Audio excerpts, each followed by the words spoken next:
இன்ஷா அல்லாஹ் நாளை புனிதமிக்க முஹர்ரம் மாதத்தின் 9வது நாளான தாசுவா தினம். இஸ்லாமிய நாட்காட்டியின் முதல் மாதமான இந்த முஹர்ரம் மாதம் அல்லாஹ்வினால் கண்ணியப்படுத்தப்பட்ட 4 புனித மாதங்களில் ஒன்றாகும். நம் பெருமானார் நபிகள் நாயகம் ஸல்லல்லாஹு அலைஹி வஸல்லம் அவர்கள் முஹர்ரம் 10வது நாளான ஆஷூரா அன்று யூதர்கள் நோன்பு நோற்பதைக் கண்டு அவர்களுக்கு மாறு செய்வதற்காக, இன்ஷா அல்லாஹ் அடுத்த ஆண்டு நான் உயிரோடு இருந்தால் 9வது நாளும் சேர்த்து நோன்பு நோற்பேன் என்று கூறினார்கள். ஆனால் அடுத்த ஆண்டு அந்த நாள் வருவதற்கு முன்பே அன்னார் மரணித்து விட்டார்கள். அன்னலாரின் அந்த ஆசையை நிறைவேற்றும் விதமாக நாளை 9வது நாளும் அதற்கு அடுத்த நாள் 10வது நாளும் சேர்த்து நோன்பு நோற்பது நம்மீது சுன்னத்தாக ஆக்கப்பட்டுள்ளது.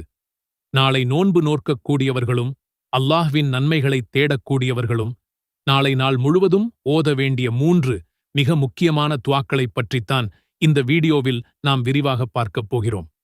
முதலாவதாக நாம் பார்க்க இருக்கும் துஆ, உலக வாழ்விலும் மறுமை வாழ்விலும் நமக்கு எல்லா நலன்களையும் பெற்றுத்தரும் மிக அற்புதமான குர்ஆன் வசனமாகும்.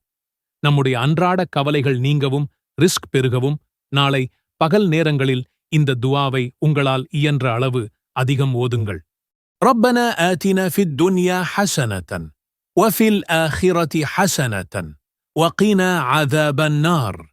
துஆவின் பொருள், எங்களின் இறைவா, இம்மையிலும் நல்லதைத் தருவாயாக, மறுமையிலும் நல்லதைத் தருவாயாக, மேலும் நரக வேதனையிலிருந்து காப்பாற்றுவாயாக. இந்த துஆவை நபிகள் நாயகம் ஸல்லல்லாஹு அலைஹி வஸல்லம் அவர்கள் தங்களின் வாழ்நாளில் அதிகமாக ஓதியுள்ளார்கள். நாளை 9வது நாள் நோன்போடு இருக்கும்போது நம்முடைய உலகத் தேவைகளையும் மறுமை பாதுகாப்பையும் இந்த ஒரு துஆவின் மூலம் அல்லாஹ்விடம் நாம் கேட்கலாம். இரண்டாவதாக நாம் ஓத வேண்டிய துஆ நம்முடைய பாவங்கள் மன்னிக்கப்படுவதற்கான துஆ ஆகும். முஹர்ரம் மாதம் என்பது ஆஷூரா நோன்பின் மூலம் கடந்த ஒரு வருட பாவங்கள் மன்னிக்கப்படும் ஒரு அற்புதமான காலம். நாம் மனிதர்கள் தினமும் எத்தனையோ பாவங்களைச் செய்கிறோம். அந்த பாவங்கள் அனைத்தும் மன்னிக்கப்பட நாளை அஸர் தொழுகைக்குப் பிறகும், குறிப்பாக இஃப்தாருக்கு முன்னும் இந்த துஆவை ஓதுங்கள். ரப்பனா இன்னனா ஆமன்னா ஃபக்ஃபிர் லனா துனூபனா வகினா அஸாபன் நார். எங்கள் இறைவனே, நிச்சயமாக நாங்கள் உன் மீது ஈமான் கொண்டுள்ளோம். எனவே எங்கள் பாவங்களை எங்களை விட்டு மன்னிப்பாயாக, நரக நெருப்பின் வேதனையிலிருந்தும் எங்களை காப்பாயாக. நோன்பாளியின் துஆவை அல்லாஹ் ஒருபோதும் நிராகரிப்பதில்லை. எனவே நாளை மாலை நோன்பு திறப்பதற்கு முன்னால் இருக்கும் அந்த பொன்னான நேரத்தில் கையேந்தி அழுது நம் பாவங்களை நினைத்து இந்த துஆவை ஓதி மன்னிப்பு தேடுவோம். மூன்றாவதாக, நாளை 9வது நாள் நோன்பு நோற்கக்கூடியவர்கள் மாலை மகரிப் அதான் சொல்லும்போது நோன்பு திறப்பதற்காக ஓத வேண்டிய சுன்னத்தான துஆ இதுவாகும். ذهب الظمأ وابتلت العروق وثبت الأجر إن شاء الله. தாகம் தணிந்தது, நரம்புகள் நனைந்தன, அல்லாஹ் நாடினால் இதற்கான கூலியும் உறுதியாகிவிட்டது.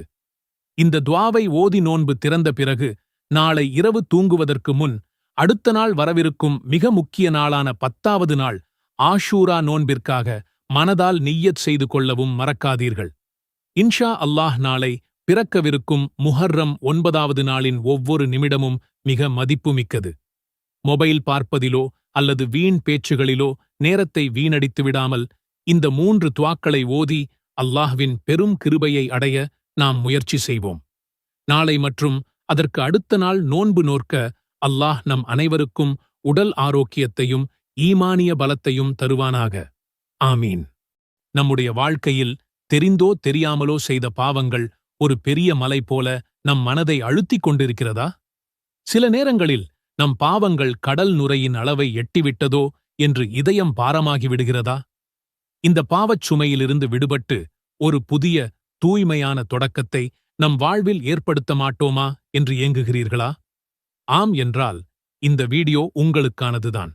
ஏனென்றால் இஸ்லாமிய ஆண்டின் முதல் மாதமான இந்த புனிதமிக்க முஹர்ரம் மாதத்தின் அருள் நிறைந்த நாட்களில் நம்முடைய பாவங்கள் மன்னிக்கப்பட ஒரு மிக சக்தி வாய்ந்த ஆனால் மிக எளிமையான திக்ர் ஒன்று இருக்கிறது. அதை நமக்கு கற்றுத்தந்தவர்கள் நம் உயிருக்கு உயிரான நபிகள் நாயகம் ஸல்லல்லாஹு அலைஹி வஸல்லம் அவர்கள். சகோதர சகோதரிகளே, முஹர்ரம் என்பது சாதாரண மாதம் அல்ல. இது ஷஹ்ருல்லாஹ், அதாவது அல்லாஹ்வின் மாதம். என்று நபி ஸல்லல்லாஹு அலைஹி வஸல்லம் அவர்களால் சிறப்பித்துக் கூறப்பட்ட ஒரு மாதம். இந்த மாதங்களில் நமக்கு நாமே அநீதி இழைத்துக் கொள்ள வேண்டாம் என்று அல்லாஹ் திருமறையிலே கூறுகிறான். இதன் பொருள், இந்த மாதங்களில் செய்யும் நன்மைகளுக்கு அதிக நற்கூலியும் பாவங்களுக்கு அதிக தண்டனையும் உண்டு என்பதை நாம் உணர வேண்டும். இப்படிப்பட்ட சிறப்புமிக்க மாதத்தில் நாம் பாவமன்னிப்பு கோருவது மிக மிக அவசியம். இஸ்லாமிய புத்தாண்டு இந்த மாதத்தில்தான் தொடங்குகிறது. ஒரு புதிய ஆண்டை ஆரம்பிக்கும்போது கடந்த கால தவறுகளுக்காக அல்லாஹ்விடம் கையேந்தி அழுது பாவமன்னிப்பு கோரி ஒரு தூய்மையான உள்ளத்தோடு இந்த ஆண்டை தொடங்குவது எவ்வளவு அழகான ஒரு விஷயம். அதற்கு நமக்கு ஒரு பெரும் பொக்கிஷமாக இருப்பதுதான் திக்ர், அல்லாஹ்வை நினைவு கூர்வது. அல்லாஹ்வை நினைவு கூர்வதை விட இதயத்திற்கு இதமான, ஆன்மாவுக்கு அமைதி தரும் ஒரு செயல் வேறு இருக்க முடியுமா? நிச்சயமாக இல்லை. அப்படியானால் கடல் நுரையளவு பாவங்கள் இருந்தாலும் அவற்றை மன்னித்துத் தரக்கூடிய அந்த அற்புதம் வாய்ந்த திக்ர் எது? வாருங்கள், அதைப் பற்றி விரிவாகப் பார்ப்போம். நபி ஸல்லல்லாஹு அலைஹி வஸல்லம் அவர்கள் கூறினார்கள், யார் ஒரு நாளில் 100 முறை சுப்ஹானல்லாஹி வ பிஹம்திஹ் என்று சொல்கிறாரோ அவருடைய பாவங்கள் கடலின் நுரை அளவுக்கு இருந்தாலும் மன்னிக்கப்படுகின்றன.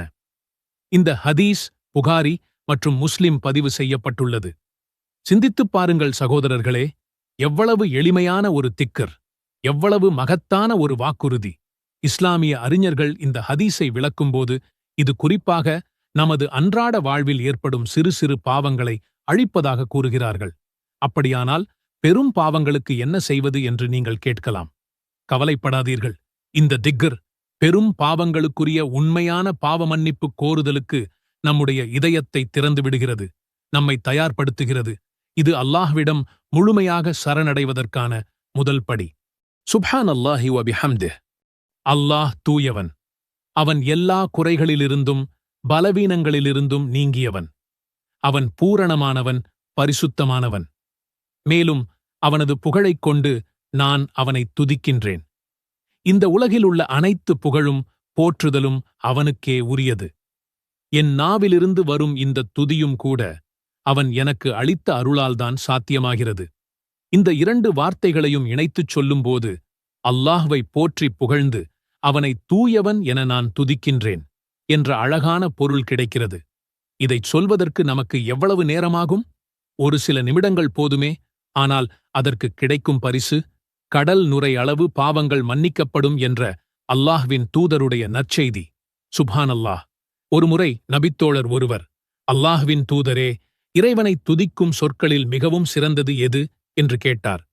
அதற்கு நபி அவர்கள், அல்லாஹ் தன் வானவர்களுக்காக அல்லது தன் அடியார்களுக்காக சுப்ஹானல்லாஹி வ பிஹம்திஹ் என்பதையே தேர்ந்தெடுத்துள்ளான் என்று பதிலளித்தார்கள். இந்த ஹதீஸ் முஸ்லிமில் பதிவு செய்யப்பட்டுள்ளது. ஆக இந்த திக்ர் அல்லாஹ் தேர்ந்தெடுத்தது. அல்லாஹ்வுக்கு மிகவும் விருப்பமானது, சொல்வதற்கு எளிதானது, ஆனால் மறுமையில் நன்மை தீமை நிறுக்கப்படும் தராசில் மிகவும் கனமானது. இப்போது இந்த திக்ரை எப்படி, எப்போது ஓத வேண்டும் என்ற கேள்வி எழலாம். ஹதீஸில் தெளிவாக யார் ஒரு நாளில் 100 முறை சொல்கிறாரோ என்று கூறப்பட்டுள்ளது. ஆம், ஒரு நாளைக்கு 100 முறை. இதை ஒரே அமர்வில் சொல்ல வேண்டுமா? இல்லை, அப்படி எந்த கட்டாயமும் இல்லை. உங்களுக்கு வசதியானதைப் போல பிரித்துச் சொல்லலாம். உதாரணமாக, ஒவ்வொரு தொழுகைக்குப் பிறகும் 20 முறை எனப் பிரித்துக் கொள்ளலாம். அல்லது காலை மற்றும் மாலை நேரங்களில் தலா 50 முறை சொல்லலாம். இதில் முக்கியம் எண்ணிக்கை என்பதை விட உள்ளத் தூய்மைதான். இதற்கு குறிப்பிட்ட நேரம் என்று எதுவும் இல்லை. நீங்கள் நடக்கும்போதும் அமர்ந்திருக்கும்போதும் பயணத்திலும் வேலைகளுக்கு இடையிலும் என எந்த நேரத்திலும் உங்கள் நாவுகள் இந்த திக்ரினால் ஈரமாக இருக்கலாம். இருப்பினும் பஜ்ர் தொழுகைக்குப் பிறகும் மக்ரிப் தொழுகைக்குப் பிறகும் ஓதுவது மிகவும் சிறப்பானது. நபி ஸல்லல்லாஹு அலைஹி வஸல்லம் அவர்கள் கூறினார்கள், யார் காலையிலும் மாலையிலும் 100 முறை சுப்ஹானல்லாஹி வபிஹம்திஹி என்று சொல்கிறாரோ அவர் கொண்டு வந்த நன்மையை விடச் சிறந்ததை மறுமை நாளில் வேறு எவரும் கொண்டு வருவதில்லை, அவரை விட அதிகமாகச் சொன்னவரைத் தவிர. ஆகவே இந்த திக்ரை நம்முடைய அன்றாட வழக்கத்தின் ஒரு பகுதியாக ஆக்கிக் கொள்ள முயற்சிப்போம்.